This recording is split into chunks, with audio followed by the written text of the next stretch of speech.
So hey guys, welcome back to our channel. So today we will talk about कि कैसे लड़कियों को dance के नाम पर एक्सप्लॉइटेशन का सामना करना पड़ता है। सो आपने बहुत सारे रील्स और शॉर्ट्स देखे होंगे जिसमें ऑर्केस्ट्रा में लड़कियां डांस करती हैं। वो लड़कियां बहुत ज़्यादा छोटी भी होती हैं और अंडर एज भी होती हैं। कुछ कुछ लड़कियां बड़ी भी होती हैं। और इसके अलावा आपने ये भी देखा होगा कि कैसे उन्हें ऑर्केस्ट्रा में ट्रीट किया जाता है, जो कि बिल्कुल गलत है। बिहार और यूपी के गाँव में ऑर्केस्ट्रा बहुत ही ज़्यादा फेमस है।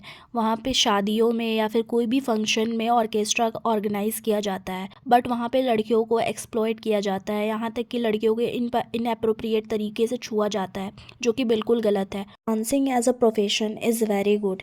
और ये लड़कियाँ भी बहुत ही ज़्यादा खूबसूरत होती है और बहुत ही ज़्यादा टैलेंटेड होती है, नो डाउट। अगर आप किसी ऑर्गेनाइजेशन और फंक्शन को एक डांस की तरीके से देख रहे हो, अगर वो लड़कियां डांस कर रही हैं जो कि अपना टैलेंट दिखा रही हैं, बट अगर आप उन्हें इनअप्रोप्रिएट तरीके से टच कर रहे हो, वो डांस कर रही हैं और उन्हें जाकर पकड़ रहे हो, उन्हें अजीब तरीके से पैसे दे रहे हो, of course this is disrespectful. आप ऐसा नहीं कर सकते और आप लोगों को सुनने में भी अजीब लगेगा, क्योंकि गांव के सरपंच जो होते हैं और बड़े बड़े नेता और लोग होते हैं, वो भी इस तरह के फंक्शंस को ऑर्गेनाइज करते हैं और वहाँ पे आते हैं और ऐसी ही हरकतें करते हैं। और ऐसा नहीं है कि यहाँ पे सिर्फ बड़े लोग आते हैं, यहाँ तक कि बच्चे भी इस चीज़ में शामिल होते हैं और उनके साथ डांस करते हैं। और वहाँ कोई बच्चों की आने की पे रोक भी नहीं होती है। यहाँ तक कि ये सब होते हुए बच्चे भी देखते हैं। तो सोचो कि बस बच्चे पे क्या बीतेगी या फिर वो बच्चा क्या सीखेगा। तो एज अ मुखिया और एक नेता, क्या उनकी जिम्मेदारी नहीं बनती है कि ऐसे फंक्शंस में उन बच्चों को अलाउ ना करे जो बहुत ज़्यादा छोटे फिर अंडर एज है। यहाँ तक कि आपने ये भी देखा होगा कि अंडर एज लड़कियाँ भी वहाँ पे डांस करते हुए मिल जाएंगी।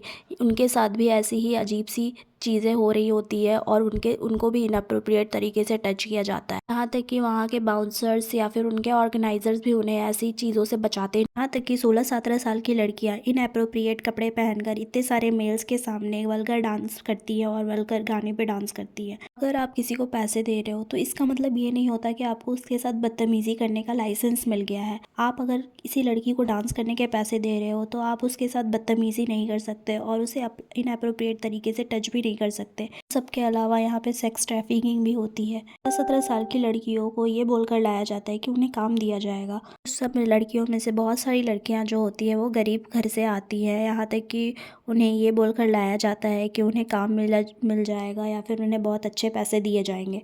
अलग अलग जगह से ये लड़कियां सिर्फ और सिर्फ काम के लिए इनके साथ आती है और यहाँ तक उनके ये तक नहीं बताया जाता है पहले कि उन्हें किस तरह का काम करना पड़ेगा।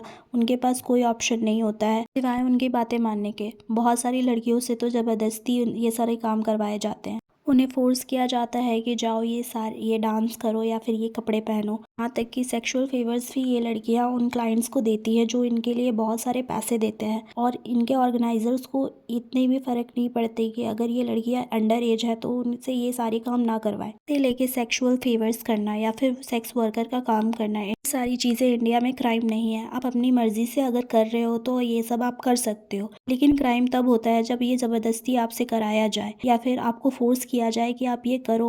और अगर लड़कियां अंडर एज है तो अपनी मर्जी से भी वो ये सारे काम नहीं कर सकती। यहाँ तक कि इन सारी चीज़ों में ह्यूमन ट्रैफिकिंग का भी मामला शामिल होता है, बट इसके बारे में कोई बात नहीं करता। जोक्स के अलावा भी बहुत सारी रियल प्रॉब्लम्स है जो इंडिया में वल्गर है। यहाँ तक कि बहुत सारी चीज़ें हैं जो होनी नहीं चाहिए बट फिर भी हो रही हैं। अगर आप इंडिया की रियल प्रॉब्लम्स को छोड़कर सिर्फ जोक्स पे ध्यान दोगे, जो कि बोले गए हैं, किए नहीं गए हैं, जो किए गए हैं उन्हें आप ऐसे इग्नोर कर रहे हो जैसे दूध में पड़ी मक्खी। आज कितने ही अंडर एज लड़कियों के साथ या फिर छोटे छोटे बच्चों के साथ बहुत ज़्यादा गलत हो रहा है, बट उसके बारे में कोई बात ही नहीं करता है। उन्हें ये सब अपने कल्चर का हिस्सा लगता है, जो कि है नहीं। आज बड़े बड़े पॉलिटिशियंस और नेता, यहाँ तक कि यूट्यूबर्स भी एक जोक के पीछे भाग रहे हैं, एज इफ कि उन्हें रियल प्रॉब्लम दिख ही नहीं रही है, एज इफ कि उनके लिए वो सब एग्जिस्ट ही नहीं करते। ये सारी प्रॉब्लम्स तो इंडिया में है ही नहीं। अगर आप ऑर्केस्ट्रा की रियलिटी के बारे में सर्च करोगे तो there are so many article जहाँ पे लोगों ने बहुत सारे कमेंट्स किए हैं। As you can see in this comment, in Bihar orchestra refers to live dance and music performance often featuring Bhojpuri songs and young female dancers popular at events like wedding and local festivals. Although a source of entertainment, this show have faced criticism due to reported exploitation and trafficking of young girls. जैसा कि आप देख सकते हो, मैंने आपको बताया था कि इस परफॉर्मेंसेस को करने के लिए यंग गर्ल्स को ट्रैफिक करके लाया जाता है। इसके अलावा आप दूसरे कमेंट्स पढ़ सकते हो like it is a temporary music hall which show dance drama sex show and due to shame they avoid striptease and nude dance. इसके अलावा आपने वायरल हो रही इस लड़की को तो ज़रूर देखा होगा, ये भी उस ऑर्केस्ट्रा का हिस्सा थी जो वहाँ पे डांस कर रही थी। इसे कॉन्स्टेंटली उस लड़के के दोस्त परेशान कर रहे थे जिसने इसकी मांग में सिंदूर भरा। लिटरली वो सिंदूर था कि नहीं था वो भी नहीं पता, बट ये सिंदूर मानकर उसे अपना पति परमेश्वर मान चुकी है। अगर किसी ने शराब पी रखी है या फिर वो होश में नहीं है और आपके सर पे किसी ने लाइक कलर गिरा दिया या फिर अबीर गिरा दिया या फिर सिंदूर ही हो, तो क्या आप उससे अपने पति परमेश्वर मान लोगे? मतलब कुछ भी। नहीं था कि 4 लाख कोई देगा तो मैं प्यार को बेच दूंगी।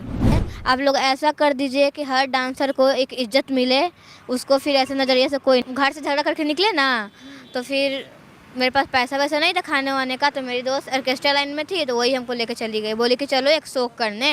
अगर आपको वीडियो अच्छा लगे तो लाइक शेयर सब्सक्राइब ज़रूर करें और बेल आइकन ज़रूर हिट करें। बाय।